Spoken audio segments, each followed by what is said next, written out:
जय ज्योती जय सावित्री.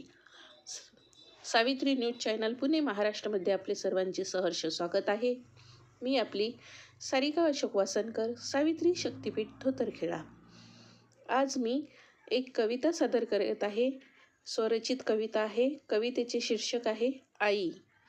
जगण्याच्या धडपडीत घर सुटतं पण आठवणी काही सुटत नाही.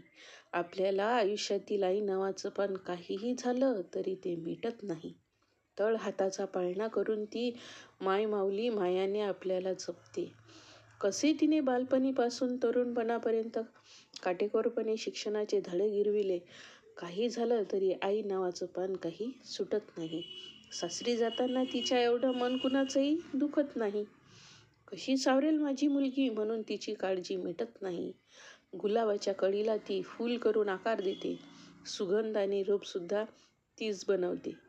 अखेरच्या श्वासापर्यंत आई आपल्या बाळांना आठवते. तिच्या पंखाखाली निवांत असते मन. चिंता कधी वाटत नाही. आयुष्यातलं आई नावाचं पान काहीही झालं तरी कधीच मिटत नाही. कधीच मिटत नाही. जय ज्योती जय सावित्री. धन्यवाद.